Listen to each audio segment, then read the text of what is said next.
Imagine standing in a forest so vast that the trees seem to touch the clouds. Towering giants, some over 250 feet tall. In the 1800s, the Pacific Northwest was home to some of the largest trees on Earth. Settlers who came to this region saw it not just for its landscape, but its opportunity. Timber became the livelihood of Seattle's economy, and the city quickly earned a reputation as the gateway to the Northwest. The area we now call Seattle has a human history stretching back thousands of years.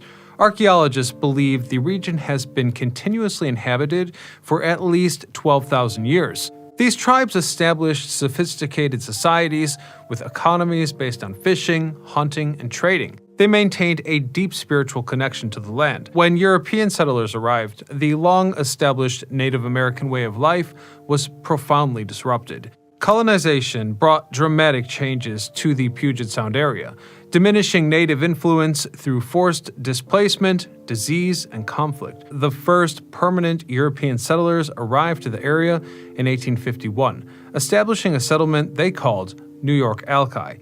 The name was a curious blend of aspirations. New York was a nod to the ambition of building a significant port city, while Alki derived from Chinook jargon, roughly translating to by and by, or someday, reflecting their hopes for the future. By 1852, the settlement moved to the eastern shore of Elliott Bay, and it was this new settlement that they named Seattle, in honor of Chief Sealth, a respected leader who fostered relationships between the natives and settlers. This name marked the beginning of a complex legacy intertwining the area's indigenous and settlers' history. By the early 20th century, the forests of the Pacific Northwest were a vital resource for the nation. By 1910, nearly two-thirds of the state's workforce were involved in some aspect of lumber production. One of the most contentious reasons for the downfall of this industry was environmental impact, which came to the forefront with the passing of the Endangered Species Act in 1973. This new strategy introduced extreme regulations on timber harvesting.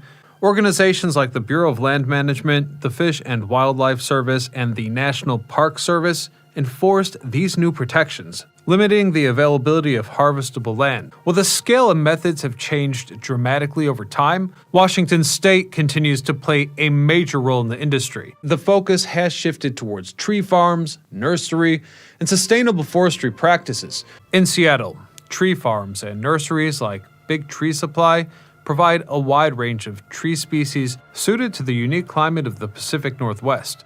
Despite over a century of logging, the area now hosts around 1,500 tree species, which is a sharp contrast to the handful of native species that were present when European settlers first arrived. This diversification reflects years of effort, ensure that the tree industry remains viable. And viable it is. This success stems from the fact that nearly half of Washington's total land area remains forested. And according to some sources, supply is still abundant.